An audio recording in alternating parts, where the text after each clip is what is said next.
Can everybody hear me all right? All right. More or less. What's that? Up more? All right. We can do that. Okay. Well, thank you everybody for braving the drizzly rain this January afternoon / evening for today's event, and welcome to the Richard B. Russell Library for Political Research and Studies. My name is Ashton Ellett. I'm the Politics and Public Policy Archivist here at the Russell Library, and it'll be my pleasure to introduce our guest for this evening. Before we begin, I'd also like to thank my colleague, Dr. Kaylin Stooksbury, for helping to coordinate this afternoon's program. This event was also made possible thanks to funding from the Russell Library Programming Endowment, so I'd like to thank and acknowledge the support of the Richard B. Russell Foundation for its ongoing support of this library as well as the university. This is a very special evening for me, so I have to get extra dressed up to introduce this guest. Now, it's not as old or as rumpled as Dr. Cobb's hat, but it has seen 2 national championships already. So maybe it's good luck. I don't know. So our guest this afternoon is, of course, James C. Cobb, Spalding Professor of History Emeritus here at the University of Georgia. An accomplished author and renowned scholar, Dr. Cobb has devoted more than 4 decades of his life as an educator, teaching thousands of credit hours, even some high school. He survived. Serving on countless thesis committees and shepherding dozens of doctoral students through graduate school and into professional life. I count myself exceedingly lucky to be one of those students. In fact, I believe I remain Dr. Cobb's final graduate student to earn a PhD here at UGA. And before I say any more, I'd like to welcome a special guest who's joining us via Zoom. Let's see here. Oh, no. Alex McCauley is Professor of History and Department Chair at Western Carolina University, a 1994 graduate of the Citadel, and a 1998 graduate of the University of Tennessee. Professor McCauley became one of Dr. Cobb's first graduate students to earn a doctoral degree here at the University of Georgia way back in 2003. And perhaps more importantly and more critically to this evening, he was also Dr. Stooksbury's professor and graduate coordinator during her time at Western Carolina. So Dr. McCauley, Alex, thank you for joining us. Thank you for suffering Zoom to join us here this afternoon. And I'll pass it off to you to introduce our guest of honor. Thank you for the invitation. I'm not sure who else is there, but I know Dr. Cobb is because I heard him. Dr. Cobb always likes to say they don't give you a PhD for being smart. This is something that many of his students have responded to, at least in their heads with. Thank God for that. What Dr. Cobb knew, though, he valued and passed on to his students was that PhDs are earned through hard work. In this regard, he set and maintained a high standard for us to follow throughout our lives and our careers. Over the years, he has challenged us, he has cajoled us, he has berated us, but he has always supported us. As a historian, his impact on people's understanding of the South's past and present is immense and enduring. His latest work confirms and adds to his reputation as the preeminent chronicler of the region, but also, as the subtitle indicates, someone who has a lot to tell us about the nation. It takes someone of Dr. Cobb's wit, talent, insight, dedication, and most importantly, cussedness to take on a biography of C. Vann Woodward. The end result is a study that challenges conventions, punctures myths, reframes debates, and generates renewed interest in past and current events. Of course, this is the type of work Dr. Cobb has been doing for decades. His legacy as a mentor, teacher, and author rivals that of his book subject, as past students, current colleagues, and future scholars build upon the lessons gleaned from what Dr. Cobb has taught us, but also how he has taught us. For all that, I'm thankful, Dr. Cobb. Can't wait to hear what you have to say. Well, First of all, thank you, Alec. And I'd be remiss if I didn't congratulate you as a Clemson fan on snagging the offensive coordinator from TCU. I knew he was going to be in demand when the word got out that he'd hung 7 points on Georgia. But no, this is having Alec weigh in is just makes a special occasion all the more special for me, and I'm very grateful to Kaylin and Ashton for setting it up, and Alec, I'm grateful to you for what you said, because somehow you persuaded me you really meant it, and you didn't even look to be intoxicated, so that makes it all the more special. And certainly the turnout here, I'm seeing a lot of faces I haven't seen in a while, but I'm very glad to see. And I grew up by the maxim that you're standing in the community is best tested by the number of people who show up at your funeral if it's raining. So, this makes me feel really pretty special. So I'm hoping to have my say, and let's have a long time for Q&A, and I hope you will ask questions and make comments and offer corrections as they may be needed. I realize that some of you may well be asking yourselves why you would want to read a book about a historian who's been dead for 22 years, written by another historian who looks as if he'll soon be dead himself. To skeptics and cynics alike, I can only say that Comer Vann Woodward is worth reading about, primarily because we'd be hard-pressed indeed to find another 20th century American historian, or for that matter, a scholar of any other disciplinary stripe who wielded such influence and enjoyed such deference and respect within the academic sphere while achieving such prominence outside it, much less maintain both for nearly so long. Nor did Woodward acquire and retain his lofty stature as either a professional historian or a public intellectual by carefully steering clear of crises and controversies. A tireless advocate for social justice from his 20s until his 90s, he compiled an astonishing record of direct involvement in crusading for racial integration, defending civil liberties and academic freedom, and combating abuses of power in the highest echelons of government. In this, he revealed a personal commitment to changing the present that his writings about the past seem calculated to inspire in others. Such an expansive record of intellectual achievement and social activism seems, to say the least, improbable for someone born in rural Arkansas during the first decade of the 20th century, raised in its Klan-infested communities, and educated in its public schools.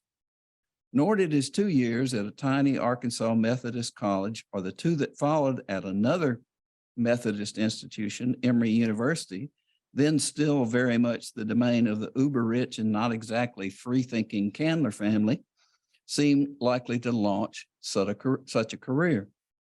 In reality, though, his time at Emory and subsequent experiences in his early 20s in Atlanta affected him profoundly, leaving him both wiser to the ways of the world and determined to change the ones he found particularly unjust.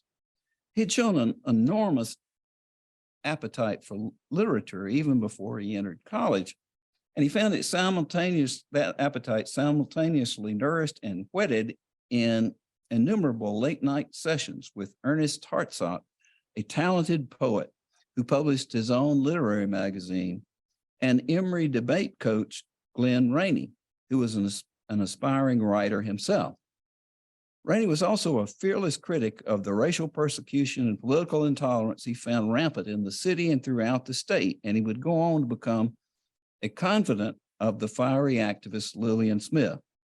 Rainey, by the way, is also the father of UGA's own Hal Rainey, who is here today.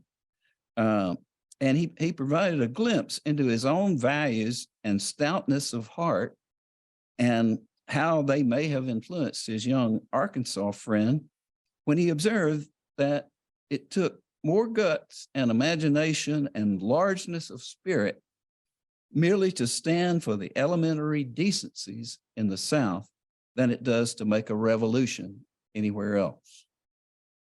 Woodward's own growing inclination towards social activism would surface shortly after he had graduated from Emory in the spring of 1930. Still, while there, though through his socially committed and superbly connected uncle Comer, Woodward, who was then, Comer Woodward was then the Dean of Men at Emory. His namesake nephew would meet John Hope, a strong and determined Black leader who served as president of Atlanta University, and Dr. Will Alexander. Alexander was then head of the Commission on Interracial Cooperation, a group formed in the hope of easing racial tensions after World War I, whose members included both John Hope and Comer Woodward. Young Vann had joined Glenn Rainey and his uncle Comer as one of the 62 signatories to a statement that condemned the arbitrary arrest and harassment of Communist Party spokesmen in Atlanta in the summer of 1930. On a visit to the Soviet Union and pre-Nazi Germany in the summer of 1932, he had found himself thoroughly discomfited by the recurrent and more than faintly accusatory questions he encountered about the Scottsboro case, which involved 9 young Alabama Black men falsely accused of rape in 1931. It had quickly become an international cause célèbre, and Woodward's constant subjection to the third degree while in Europe was enough, as he put it later, to spur him to do something about such incidents when I got back. He seized the opportunity to do just that by plunging into a campaign to organize a defense for Angelo Herndon, a young Black communist organizer who was arrested in July 1932 and summarily convicted for violating an 1833 statute, which was passed right after Nat Turner's revolt, against inciting insurrection. Herndon's actual offense was helping to organize a rally that drew 1,000 jobless Atlantans, both white and Black, to the Fulton County Courthouse to demand immediate public relief. Woodward's association with local Communist Party members in the Herndon affair led to some personal embarrassment when something he had said in confidence about a friend popped up in the Daily Worker a few days later. Yet there he was two years later, riding shotgun, perhaps literally, with party organizer Don West, who was traveling across North Carolina during the 1934 textile strike. And Woodward, meanwhile, was pleading the workers' case in the student newspaper at UNC. Scarcely 3 years out of graduate school in 1940, he was testifying before Congress at age 31 in behalf of banning the poll tax. Some 40 years later, he would offer a prophetic warning to a House of Representatives subcommittee considering the extension of the Voting Rights Act of 1965, cautioning that narrowing the purview of the act would open the door to widespread efforts to abridge, dismiss, and dilute, if not emasculate, the power of the Black vote in the Southern states. There were numerous such episodes related to the Vietnam War, the Watergate affair, and the impeachments of both Richard Nixon and Bill Clinton in the course of a career of public activism that began in Atlanta and would proceed unbroken over the span of 7 decades. The prospect of Woodward becoming a social activist had seemed unlikely at best when he arrived in Atlanta, but if anything, the odds against his becoming a historian were even longer. His overriding passion was literature at that point, and it would remain so for quite some time. Yeah. His only exposure to history as a discipline at Emory had come in a single abysmally dull course that had been, in his words, more than enough to discourage further curiosity. He performed brilliantly when the subject matter inspired him, but his selection of courses was seemingly whimsical and random. He received Emory's first ever bachelor's degree in philosophy, largely as a consequence of having haphazardly accumulated the requisite credits in that field. A few months after graduation, he had stumbled just as unwittingly onto a job teaching English at Georgia Tech. Though he had no intention of making a career of it or of anything else at that juncture, for the time being, his situation at Tech suited him just fine. Once he had his class preparation down, he reported his teaching duties were requiring less and less time, which leaves me leisure for a rather prodigious amount of reading that I'm doing. Only with a great deal of effort did Will Alexander manage to prod him into accepting a Rosenwald scholarship to pursue a master's degree at Columbia in 1931. He had left for Columbia with little but the vaguest idea of what he was going to do once he got there. And after yet another nomadic excursion through the curriculum, he settled largely by default on a concentration in American government. Although slipshod and superficial at best, his MA thesis on Alabama Senator Thomas Heflin did at least plant the germ of an idea about a book on Southern demagogues that would eventually become his biography of Georgia populist firebrand turned bloodthirsty racial and religious hate monger, Thomas E. Watson. After finishing up at Columbia and spending the summer of 1932 in Europe, he returned to his teaching duties at Georgia Tech and devoted his spare time to roughing out his book. He was comfortably settled into this routine in the spring of 1933, only to have his reverie shattered by a layoff notice precipitated by a major budget cut at Georgia Tech.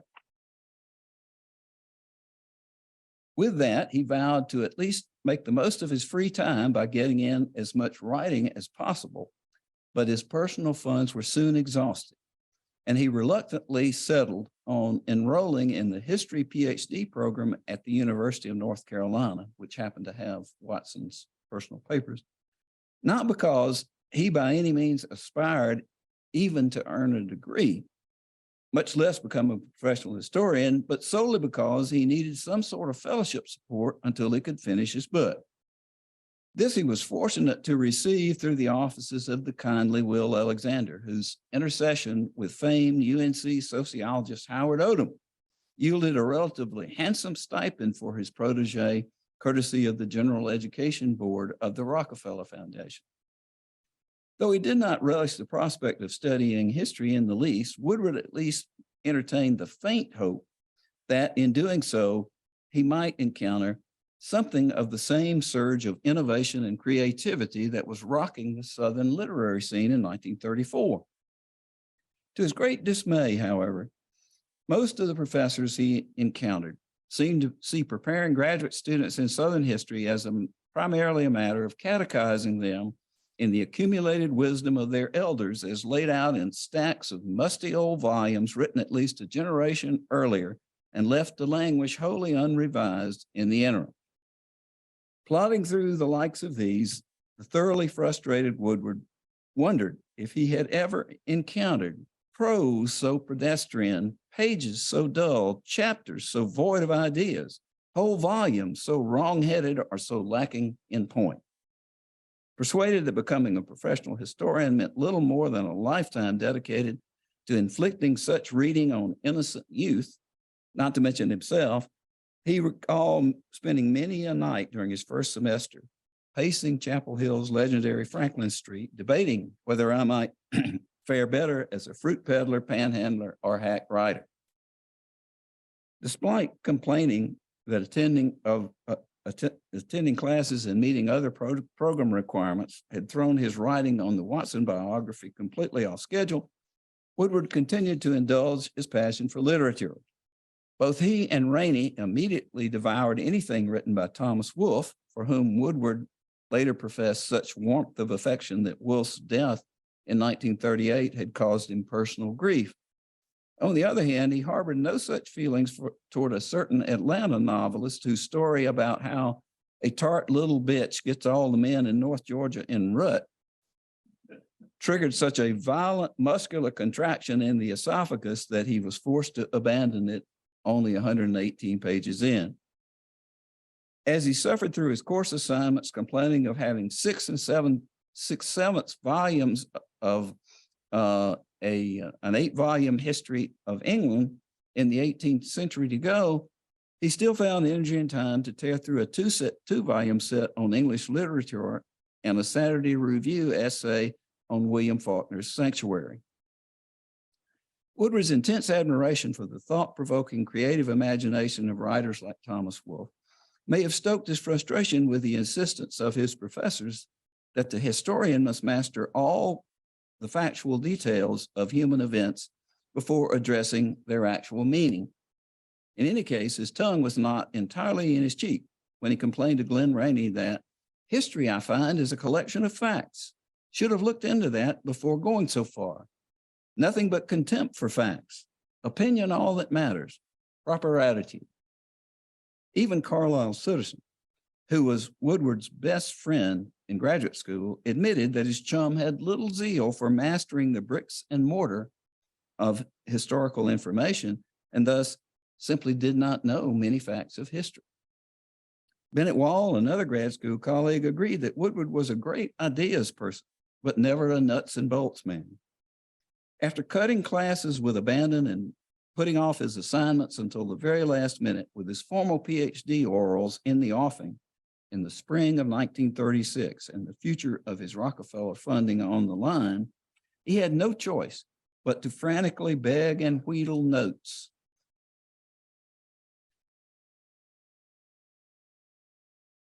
from his classmates at the last possible minute. He made it clear, as one of them put it, that his goal was learning just enough to pass those examinations. By all accounts, the only one of his faculty examiners who thought he even came close to that was his brand new dissertation advisor, Howard Beale. According to legend, at least, Woodward had dismissed questions on topics about which he knew nothing and cared even less by saying something like, I don't know, I never was much interested in that. And it was only Beale's relentless filibustering in his behalf that saved him. In any case, he seemed not the least bit humbled by his experience when he claimed the day after the exam to be indulging myself the dubious pleasure of some extravagant forgetting. No niggardly date here and dictator there, but whole dynasties at a time. Poof, there go the Habsburgs. Poof, the Hohenzollerns. I made the mistake of forgetting the Hanoverians before the orals. A continent or two, an ocean of diplomacy, and a library of books. Alcohol provides an excellent solvent for the unused impedimenta of information after examinations.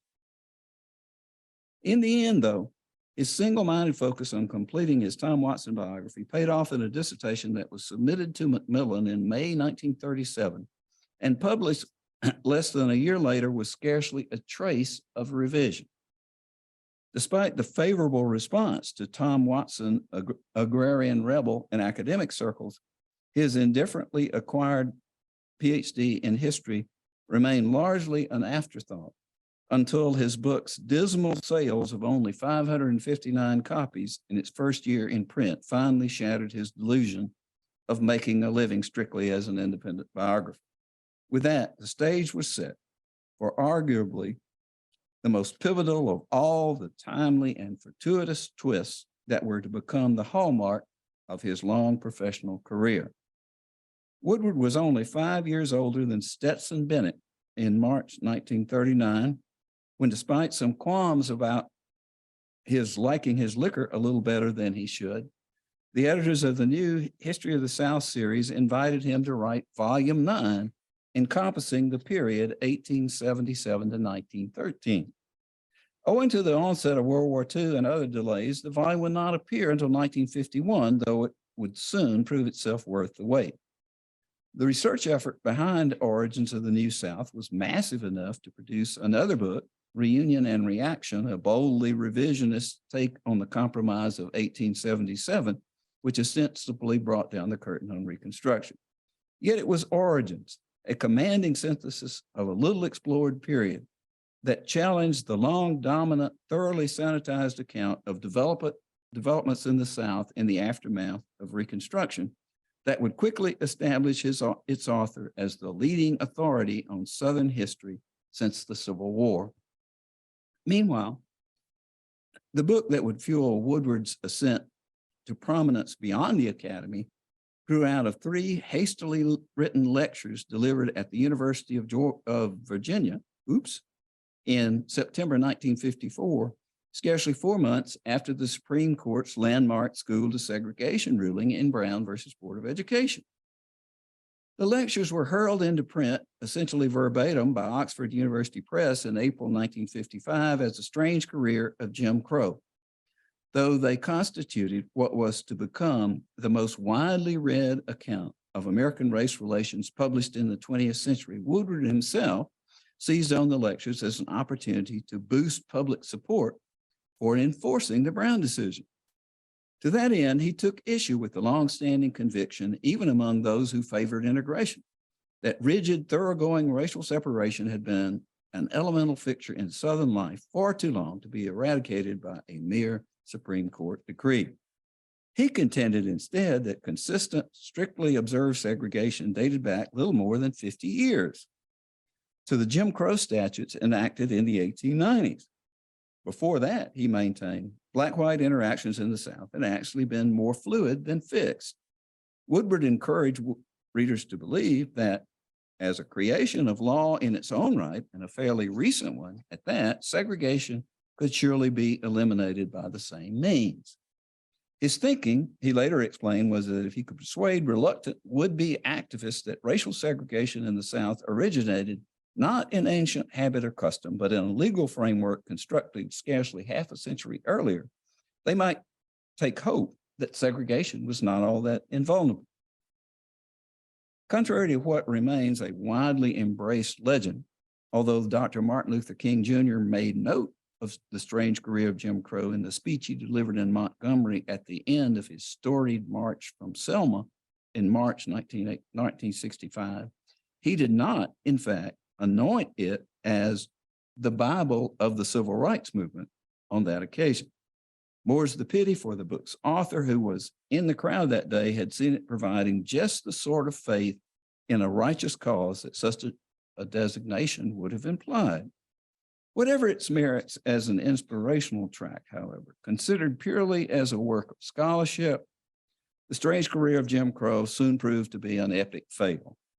Not only did its sweeping attack on the traditional assumptions about the origins of segregation rest upon just 8 quoted sources,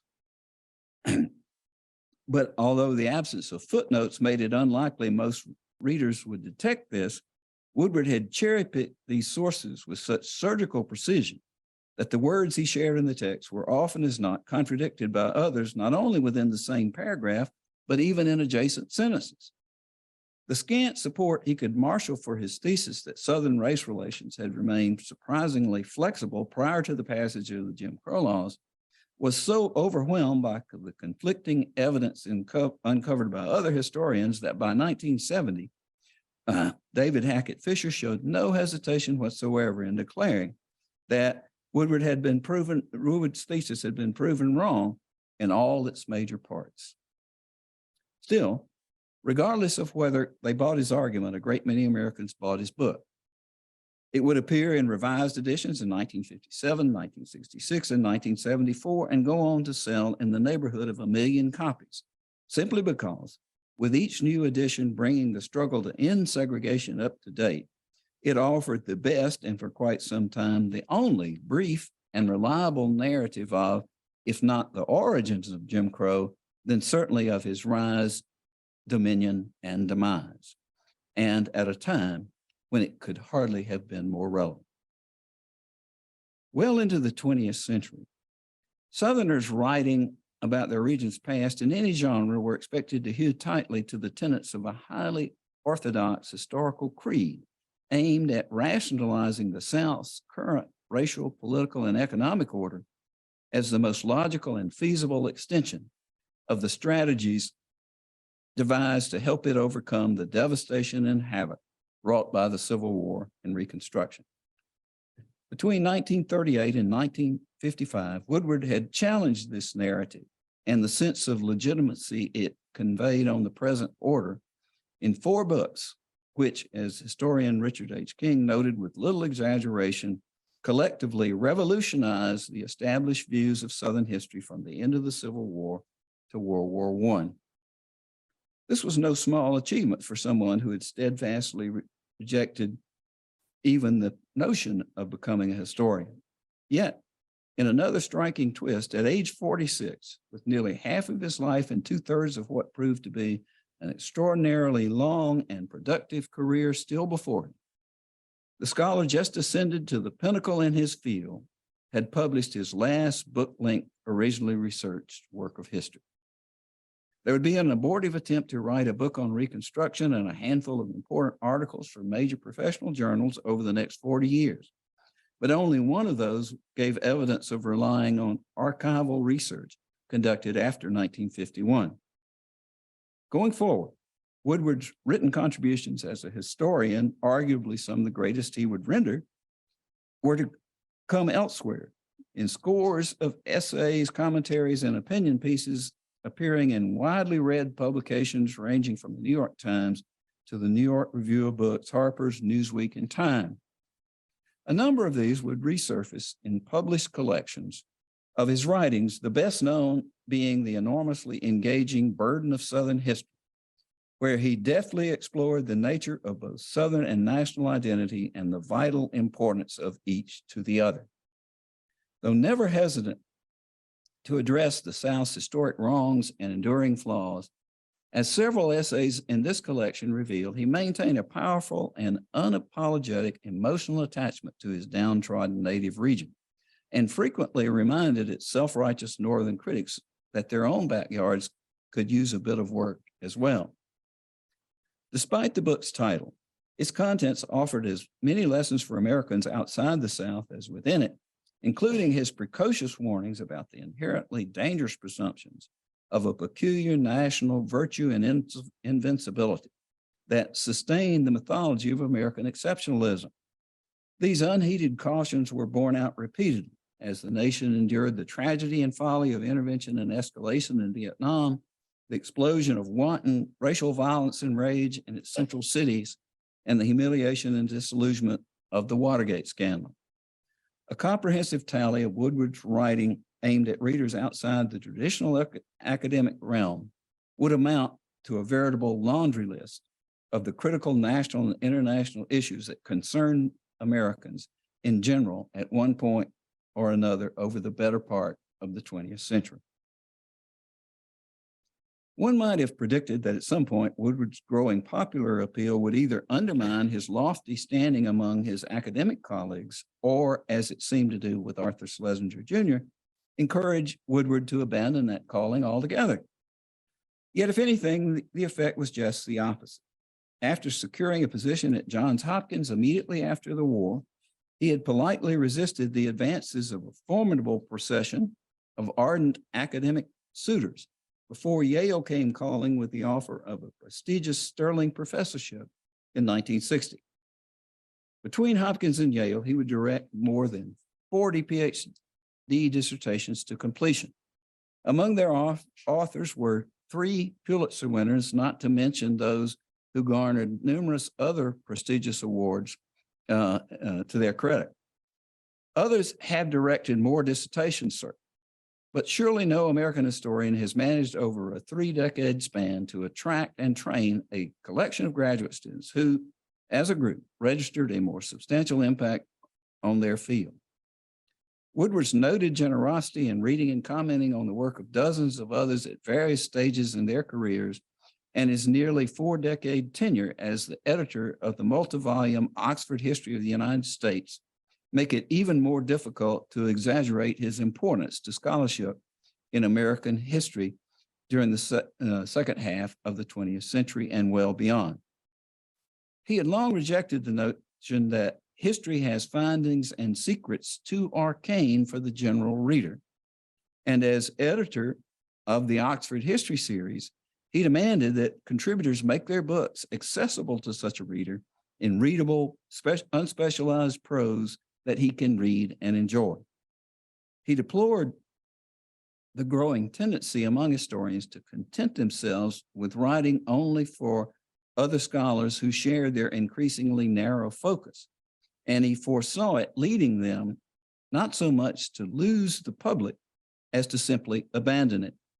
In this respect, surely, current headlines announcing the end of history would seem to hearken back to concerns Woodward raised some 40 years ago.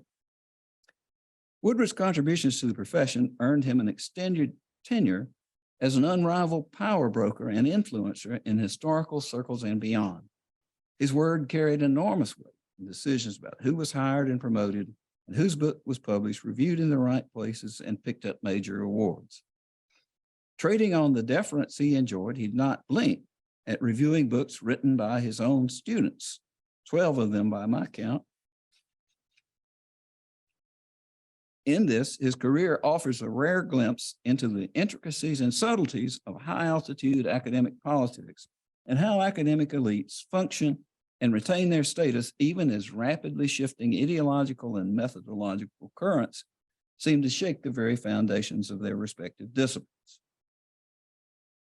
Extraordinary as the individual stature he achieved within his own grudgingly chosen profession might be, the broader importance of Woodward's story lies in the insights it offers into developments and trends in American intellectual life and public affairs in the 20th century. At the outset of his career, his readiness to buck the established narrative in Southern history set him apart from the overwhelming majority of the white historians who had preceded him.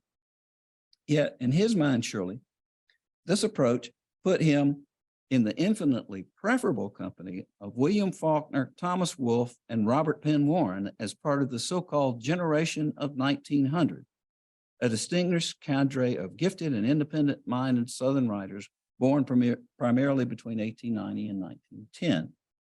This literary cohort had emerged near the end of the 1920s as modernist challengers to what was at heart a tightly scripted Victorian vision of past and present, grounded in the conjoined myth of Old South gentility and New South progress.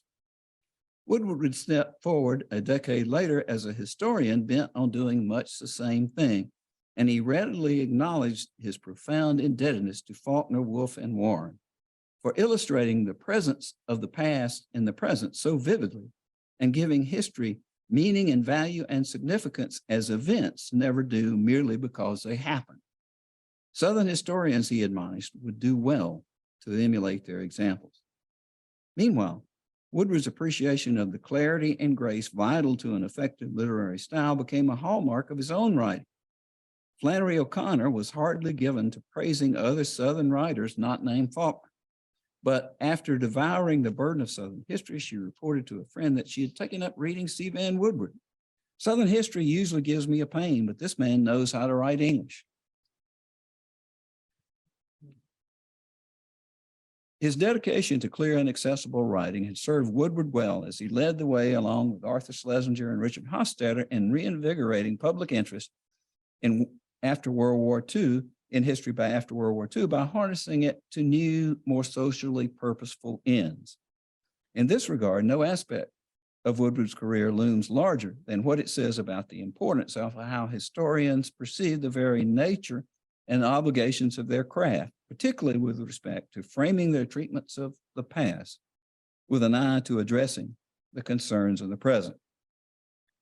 In this, having grasped early on the cold Orwellian truth that who controls the past controls the future, Woodward was very much a historian on a mission. His propensity for fashioning alternative historical explanations into challenges to the status quo sometimes led him to play fast and loose with the evidence, not simply in the strange career of Jim Crow, but in his earlier treatments of the populace and the so-called redeemers who overthrew Reconstruction as well. His frequent resort to this practice in his early writings revealed a determination not simply to make the past speak to the present, but to script its message according to what he felt the people of the present needed most urgently to hear. In doing this, even so discerning a historian as Woodward risked becoming more of a ventriloquist than an interpreter of the past. In reality, the latest Donnybrook, triggered by American Historical Association President James Sweet's musing about the perils of historical presentism, is but the most recent in a succession of such disagreements stretching back at least as far as the beginning of the last century. Over that span, presentism was seen primarily as the province of the so-called activist historians who looked to challenge the legitimacy of the status quo by offering a new, more critical vision of the past on which it rests. Woodward knew better, however, having realized quickly that the preceding generation of Southern historians had practiced their own more implicit brand of presentism in pursuit of precisely the opposite end. By continually reinforcing a distinct historical narrative that effectively rationalized the abuses and inequities of the current order, they fashioned the past into a shield against the kind of activist presentism that sought to rectify or eliminate these wrongs. In challenging their consistently recycled rather than revised version of the past meant to shore up the defenses of the present, Woodward had essentially inverted the purpose of writing Southern history by turning it into a force for change rather than a bulwark against it. He had done much the same thing in assailing the U.S. historians of the 1950s who uncritically ascribed their nation's material and military success to its innate genius and superior virtue, thereby nurturing a smugness and complacency that, if left unchallenged, might well lead to America's undoing. For all his good intentions, though, his tendency to allow his zeal for changing the present to color his interpretation of the past finally caught up with him within the scholarly realm, at least. Succeeding generations of historians unearthed mounds of evidence running contrary to many of his arguments and suggesting that he had passed too lightly over the realities of historical context in his search for some more helpful lesson applicable to his own day. The upshot was that many of the principal arguments Woodward offered in the 4 books that were written in the first 20 years of his career and later credited with transforming the study of Southern history had been effectively taken to the historiographical woodshed well before his death in 1999. Yet the critical scrutiny devoted to Woodward's historical monographs over the last half of the 20th century was in a real sense a tribute to the seminal importance of his contributions to scholarship in the first phase of his career. Indeed, the powerful and widespread impulse to test his arguments, evaluate his aims, methods, and assumptions, and follow up on the questions he raised was very nearly sufficient in and of itself to dynamize the study of Southern history since the Civil War for the better part of 2 generations. Even so, the latter chapters of Woodward's story hardly convey a sense of satisfaction or triumph. Heavily invested through word and deed in the long battle for racial integration, he was sorely angered in the mid-1960s to see many younger blacks suddenly renouncing the aims and belittling, even undermining the hard-won achievements of the civil rights movement while embracing the ideal of Black separatism. This anger, in turn, fueled his steadfast opposition to separate Black studies programs, while he saw multiculturalism and its various outcroppings running counter to America's historic commitment, as he put it, to a pluribus unum. Woodward's steadfast late career resistance to such developments arising on the left seemed to evoke the stereotype of yet another young liberal firebrand whose views shifted markedly to the right as he grew older. In reality, though, his fundamental stance on race relations, and cultural assimilation had remained remarkably consistent throughout his adult life. Beginning in the 1960s, what he saw on campus and beyond amounted to an outright rejection of some of his most deeply held beliefs. His bitterness only mounted in the face of the sustained emotional pounding he suffered between 1969 and 1982, when he lost his only child, his 3 closest friends, and then his wife. Sadder still, perhaps, the timing of these severe personal losses prevented him from savoring what should have been some of his most gratifying moments. The satisfaction of being chosen to lead both the Organization of American Historians and the American Historical Association in the same year evaporated in the misery of watching his 24-year-old son, Peter, suffering the final ravages of the metastatic melanoma that would claim his life in September 1969. When he learned in April 1982 that he had received the Pulitzer Prize for his revised edition of the Civil War Diaries of Mary Boykin Chestnut, his wife Glenn was then in the final weeks of her own struggle with cancer. Woodward generally managed to bury his enduring grief over the personal losses he suffered under a workload more befitting an anxious assistant professor coming up for tenure. He was less successful in bottling up his anger over the direction of his profession and higher education in general, and his frustration at being unable to do much about it. His bruised ego got the better of him in his over-the-top campaign to prevent historian and high-profile Communist Party spokesman Herbert Aptheker from teaching an undergraduate seminar at Yale in 1975. Meanwhile, his righteous anger at what he saw as a tidal wave of political correctness engulfing college campuses also seemed to blur his judgment, as it did in his largely uncritical endorsement in 1991 of right-wing provocateur Dinesh D'Souza's sensationalized account of multiculturalism run amok in American university.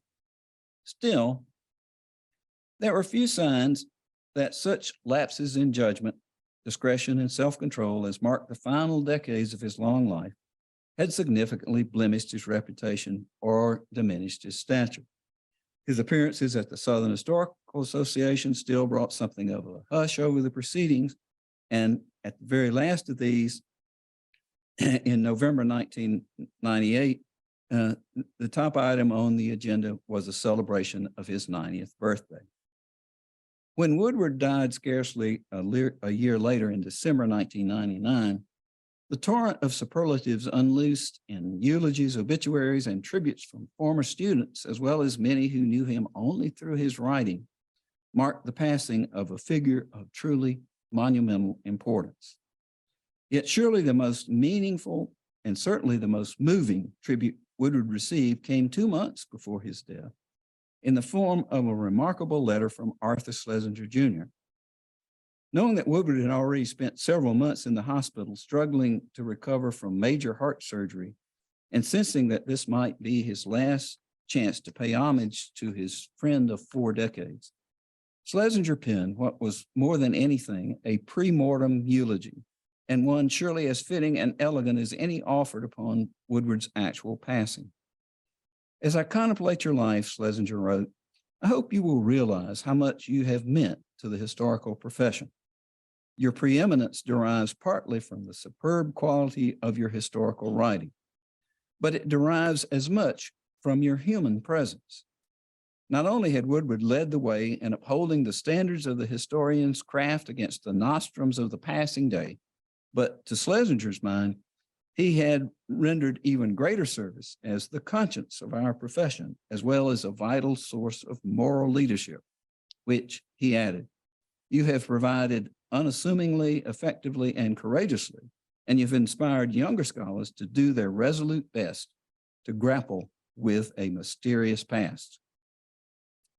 Though Woodward's enthusiasm for making the past an instrument of change in the present may have led him to lose sight of those standards of the historian's craft on occasion. Whatever might be said about his means, there's no quarreling with the end he pursued in trying to persuade everyday readers that the past could help them make better sense of the world in which their daily lives unfolded. As Schlesinger observed, this lesson was surely not lost on several decades worth of historians. Although there's no telling precisely how many of them were drawn to the profession over some 2 generations by the exhilarating prospect of following Woodward's lead in drawing on their craft to make a difference in the here and now. Let's just say there is certainly one with whom I'm pretty well acquainted.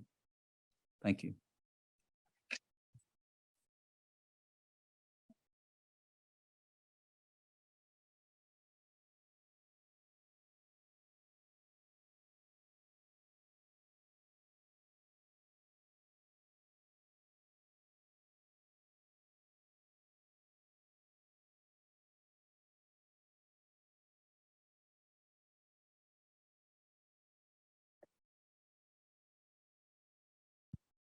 Okay, I think Ashton, is this one working? All right, we're gonna take some questions. Dr. Cobb, we have a chair if you'd like to sit, and I think I'd we love have, nothing better. all right, and I think we have a water bottle for you over there.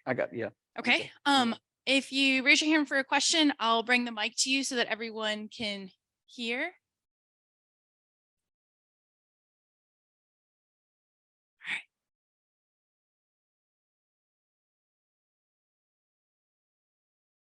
Thank you, Dr. Cobb, for this talk. Glad to see the book. It's been a project that you've been working on since I started grad school here. So it's finally, I kind of feel a personal connection to it, even though you did all the work.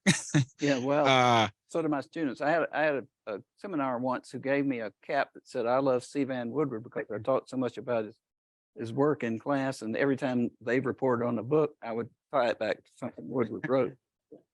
But I just wanted to ask, you mentioned how much of Woodward's work had kind of been taken to the woodshed by subsequent scholars, and sometimes in efforts to kind of that even tried to kind of prove him right, they found evidence to the contrary. Despite that, what do you think, I guess, has kind of really led to his work still having the kind of power that they have? Just thinking about the fact that there hasn't been a book length biography on Watson since his Ayers, and his book kind of said that Woodward's book was always kind of right there by the side. I believe one of the reviews of Ayers' book on the Rise of the New South is said something about the pyramid still stands, referring to Origins. Despite the maybe evidentiary shortcomings or flaws or kind of cherry picking, what do you think has kind of led to his work still being central to the study of Southern history? Well, I think that's a very good question, and there are actually several answers to it, most of which I'll subject you to. One very obvious answer is his work. All of his work was superbly crafted, and even if he had the additional motive of trying to make some point about the present, everything that he wrote of a historical nature stood up as a work of history in its own right. I mean, it made a contribution, so. But he also was there. He was there at a time. I mean, the winds were just starting to shift. After World War II, a lot of the currents that were more visible in the Southern literary Renaissance were still still out there among Southern historians. They were just sort of hadn't quite coalesced yet, and so Woodward was his appearance on the scene was very timely. And he was able, because of that, as he said about when he agreed that he had to grow up and be a historian, he said the opportunity to write Origins was just the opportunity he needed to have his say about the period. And so he got there and he had his say, before anybody else did. I mean, he was operating with a thimble full of secondary research that would have relevant to what he was doing with Origins. And by the same token, there simply was nobody had written. George Tyndall had written a book about blacks in South Carolina, and Vernon Lane Horton had written one about blacks in Mississippi that were out in print when Woodward did Strange Career. But there was no overall history of segregation at all that tried to kind of synthesize developments from state to state, and of course Woodward, he didn't set out to write a history of segregation, but he got there first, and and his book was brief and so readable. And you know, he what he was really doing was I mean, the brilliant part of The Strange Career of Jim Crow was how in each revised edition, as he brought it up to date, he literally historicized what he was seeing around him on the fly and put it together. And if you go back and read that book, and he never changed he hedged a little bit on his central argument, but he never revised it that much. But if you go back and read that book purely as the history of the civil rights movement, I'd say you'd still be hard pressed to find one that was as insightful as that one is, even though it was written, 50 years ago, practically. The last edition was, I mean. So, I mean, he's enormously talented and persuasive, and it just sort of, I mean, it's really true. I mean, he was kind of the end all and be all of Southern history when I started nibbling around the edges of graduate school in 1969. And he had just, I mean, he just sort of opened up new windows on what you could do in writing about the South's past. And I think sort of provided cover for others who maybe had not been quite so bold as he, but shared many of his convictions. Hey, Brad. Let me come over with the microphone. Tell us about the first time you met C. Vann Woodward personally. You talked those of 69, 70 for me in the early to mid 70s. It was like John Hope Franklin and C. Vann Woodward would be around, and us youngsters would sort of be in awe and try to get close enough to listen into the conversation. What was your first encounter with him? Well, first time I ever saw him was at the Southern Historical Association meeting in Atlanta in 1973, and I just passed my comprehensive exams, and so I thought, well, what the heck, I'm gonna go over there and kick up my heels and see what I've gotten myself into here. And and I was, I knew he was going to be on the program, and it was, I mean, certainly one of the reasons I went. But I had no idea even what he looked like, and so I noticed the conversation level got a little lower, and I saw this guy, and it's C. Vann Woodward, and so I mean, it was literally true. I mean, he had he sort of he left a wake when he just traversed the hotel. But I can't actually remember the first time I was ever introduced myself to him. But I can tell you what, I introduced myself to him at least a dozen times. He did. I mean, he had this, it was really funny. If, the problem with why those younger scholars couldn't hear what Woodward was saying was that he was surrounded by a bunch of old yahoos, most of whom he didn't know from Adam, who would run up to him and slap him on the back and say, "How's it going, Van, old buddy?" And acting as though, they'd grown up in the same block, and so I always said, I would never be that guy. And I guess I didn't need to have to worry because, he wasn't inclined. I don't think he was been inclined to allow me to be that guy. But, and it was, after he met so many people, it never occurred to me to make anything of it because I was much as, he was much my senior, and certainly far more prominent than I. But finally, after I'd published a couple of articles in the Journal of Southern History that mentioned his work, kind of critically, which maybe explained why he didn't, still didn't want to. I just kind of realized that he meant, he knew who I was, but he meant to keep a distance. And so, I just never bothered with introducing myself to him anymore, and managed to be careful when I was around him. We'd be at the same conference or something, and I didn't want to get stampeded by those people who were like, if we had a dinner, and who wanted to sit beside him at dinner. Plus, he had a bad habit of eating your dessert. So I observed, as well as his.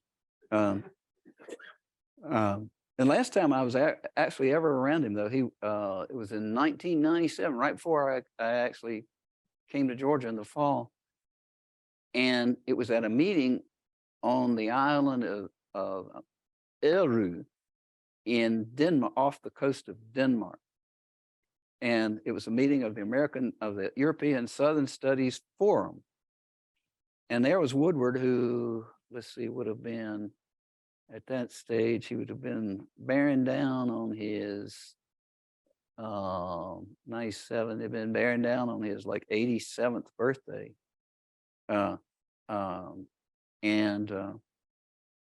He had taken a red eye from Kennedy, and all the rest of us were just dragging. You had to go to Copenhagen, then you had to get on a train, and then get on a ferry to get to the island, and all the rest of us were just dragging. And there he is.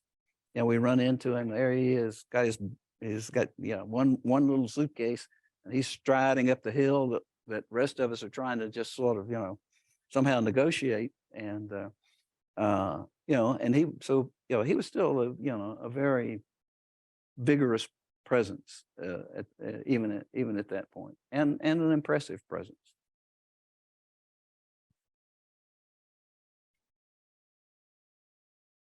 Thank you so much, Dr. Cobb. The question I have for you is, just simply put, what was C. Vann Woodward South? Because one of the interesting things for me is that, as someone from rural Arkansas, he doesn't really address Arkansas as much. His characters are Alabama and Georgia. So I'm curious if his depiction of the South, and even the writers that respond to it, does that still kind of hang over how we think about the South broadly? I missed the very last couple of sentences. Oh, I'm sorry. I was going to say that My hearing aid here. it could just be I'm terrible at talking in microphones. But I was going to say, how did the South that Woodward conceived of, his characters are largely from Alabama and Georgia. So, for example, I remember vividly him saying the future of the South and origins of the New South was Tom Heflin, but Tom Heflin gets kicked out of the Senate by Southerners.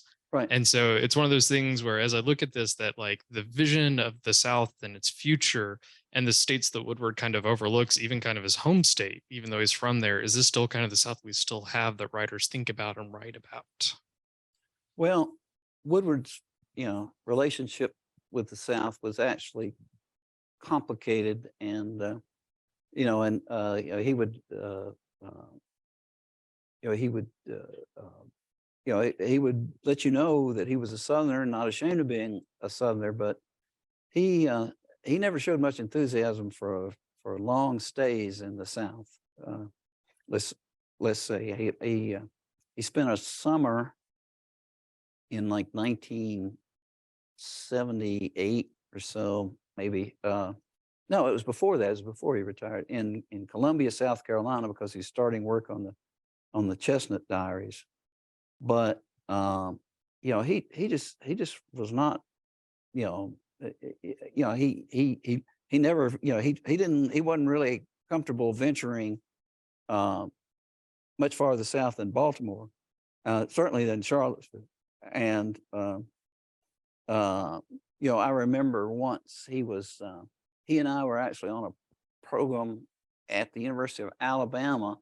It was right before the Southern Historical Association, and it was going to meet in Memphis, and I was at Ole Miss.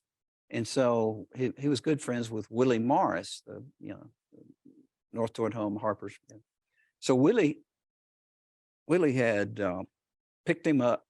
I mean, he picked him up in Tuscaloosa and brought him back, and he conned Woodward into thinking he was taking him to visit Elvis's birthplace when they went through Tupelo.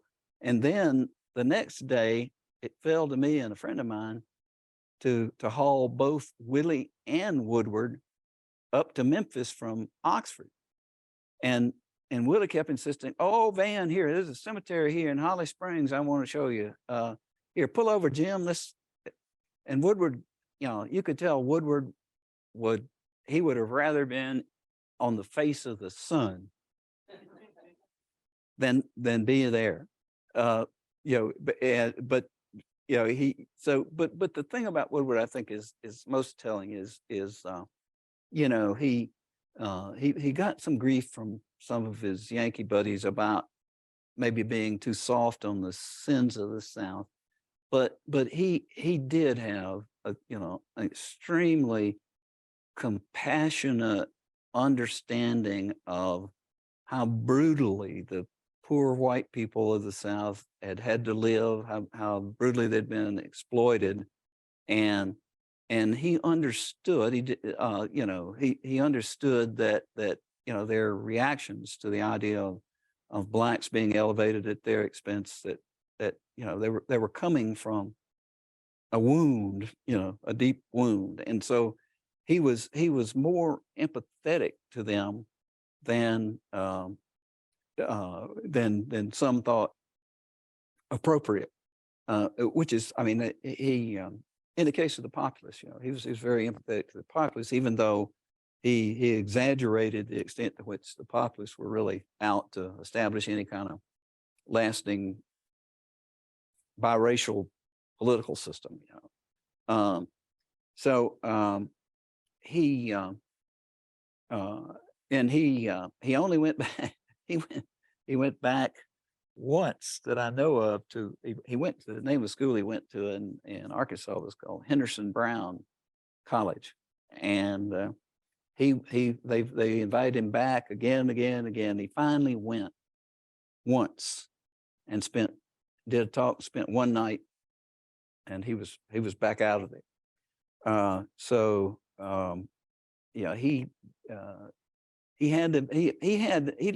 don't think I would say he had a love-hate relationship with the South, because I know he didn't hate his people. But he just felt more comfortable elsewhere, I guess. And he had kind of this thing. It's kind of, you could say it was sort of a megalomania, but he mentions, like in his memoir, Thinking Back, about being in Selma that day, hearing Dr. King speak, and thinking that when he referred to his book, and he said it's something like, the book tells us that segregation was just a stratagem created by the Bourbons to keep wages low for both blacks and whites in the South. Woodward said he just felt very uneasy what people in that crowd were thinking about a certain Yale historian who'd born and raised in the South, and as if anybody in that crowd, other than the few historians from northern universities with whom he had traveled down there, knew who he was even. But he felt, he felt like I don't really belong here anymore. And I think that's the best I can do. But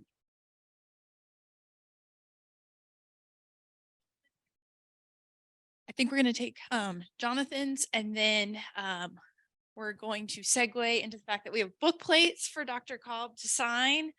For anyone, we have free book plates to add into your book in the hallway, and reception food and all that. And of course, we can continue to mingle. But here's our final question. Thank you. Dr. Cobb, I really appreciated your talk about what you've found about C. Vann Woodward. I know you've been working at it a long time. yes, anybody who knows me knows it too. In excruciating detail. I like all the detail. One thing that I've often heard is W.J. Cash and C. Vann Woodward are sort of at opposite ends of a continuum, with Cash emphasizing the continuity in Southern history, and Woodward being sort of pigeonholed as looking at changes that took place in the South. And given that you've talked a lot about both gentlemen, what do you take about the different viewpoints these two had on how the South developed, and given your own experience, do you favor one approach over the other? Well, for those of you who may not know, W.J. Cash's Mind of the South was published in 1941, and it was just a personal sort of, you know, I don't know what to say. Just it was his. It was his very thoughtful, long, long contemplated, agonized over take on the what made the South such an aberration within the nation, and he basically argued. Cash basically argued that there was a fundamental mindset that had survived throughout, from the very beginnings of settlement in the South through the Civil War and Reconstruction up to the 1940s, a certain mindset that had been bred of the frontier and the racial dynamic imposed by presence of large numbers of blacks, and but he basically argued for continuity as the best way of understanding the mentality of white Southerners, and it was a book about white Southerners. Now Cash gets grief now because he didn't write about black Southerners, but I mean he writes a sweeping thing attempting to make sense of white Southerners who made up 70% of the region's population, and they want to dismiss that just because he didn't delve into writing about blacks. And of course, no white Southerner was, I mean, at that point either. But Woodward objected to that. Well, he objected on, I think he really objected to things other than the continuity thesis, because Woodward's thing from the get-go writing about the South was that the South had been, racked by change again and again and again throughout its history, or uprisings, the populace, and there was not this just sort of steady continuum of a consensus of values, and that that it had just flowed from the colonial period to the present. But Woodward wrote an uncharacteristically vituperative kind of reconsideration of Cash's book in 1969. It was for a session at the Southern Historical Association, and and it was right after the Southern meets in November, and his son had just died in September, and he was uncharacteristically bitter, and I mean, it came across as he was petty and jealous. I mean, he said, how can it be that this man has, commands so much respect when historians who've gone out there and actually labored and done work, have disputed what he writes. So, you could take that to say, well, I don't much like it that I think people think Cash knows as much about the South as I do, or he's still a more respected authority on the South than I am, even though he's dead. So there was a lot of personality involved, I think, in that mix. But fundamentally, I think the two are sort of, as somebody has written, we're sort of talking past each other, because Cash was writing about a mindset, a reaction. It was or an emotional, an emotional pattern that the way white Southerners had responded to some of these challenges that Woodward emphasized. That they had, and they had, pretty much turned them back because of this mindset. But he was talking about events and the politics of, and the political framework for the overthrow of Reconstruction, or the passage of the Jim Crow laws, or the Woodward was, and so and see, Woodward said, well, there was no continuity in Southern race relations after the Civil War up to the Jim Crow laws, and that it's only then when we reached a kind of a crisis point with the antagonisms of the poor whites demanding these Jim Crow laws that the system that's in place in the middle of the 20th century came to be. So Woodward was writing about historical phenomena that bespoke change and upheaval and ferment, and Cash was writing about a mindset that was resistant to accepting any consequences or the impact of any of these changed or proposed changes. And so I don't think they were really writing about the same thing, to be honest. But that and Woodward he got a lot of criticism for that essay.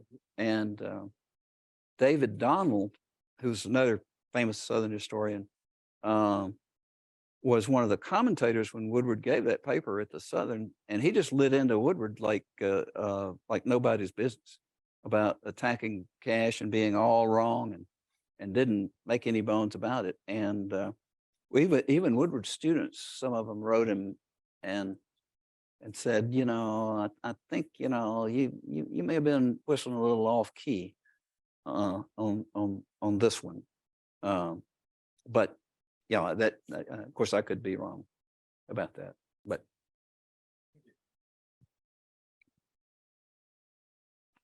Did Alex have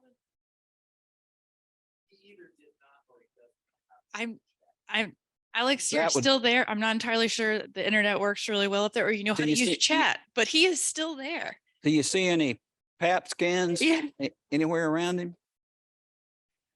That would be my guess is what's happened. Yep. Okay. Can you still hear? Can you hear me or not? There, he's there. See, there you go. A voice from above. Are you? Can they see him? Good. No, they don't need to. Okay. All right. We can put him on the screen if we want. Okay. So what do you want? I heard my name, and when I do that, I kind of see. I want to see what's being said. So yeah, okay. Especially when you're involved. Yeah. Well, you better. No, if you had any questions here for Dr. Cobb before we finished up and go to the book signing or the book plate portion. One question about the subtitle. There's that. I mean, he is seen as the preeminent Southern scholar, but you present him as American, as an American historian. Or what do you see? Do you see a tension between the two, with him writing about the South, but his reputation, his national reputation? Well, I've had two books where the title was suggested by the editor, and this is one of them. The other one was The Most Southern Place on Earth, which of course is the best book title I ever came up with. So, but what I should have done, one thing I wish I had done in the book was to take a few paragraphs, if I could grub them from the editors, to when he reaches that point where he stops, he basically starts becoming visibly more of an American historian when he shifts over to writing essays for the public. He starts to, of course, he understood, and he contextualized what he wrote about the South within the context of American history. But if you look at what he wrote after, starting in the late 1950s, so much of that is, it's not really as strictly focused on the South by any stretch as what he had written previously. And so I think he kind of underwent a transition there in his thinking that that he realized, and I'm sure he had realized this before, but that much of what he had said about the South, he could have said in other aspects about the whole country. And so I think he kind of, I don't know how consciously he did it, but he became more America's historian after he published The Strange Career of Jim Crow than necessarily he was a Southern historian going forward. And so I think it's a legitimate title for the book, but I think I should have devoted a little space in the book to sort of tracing that out, so that it would have made the title of the book make a little more sense. Awesome. Okay. Alex, I think you unmuted. Do you have something? I just want to say thank you. I just want to say thanks. Well, thank you, Alex. I really am quite fond of this guy, in case you haven't detected that.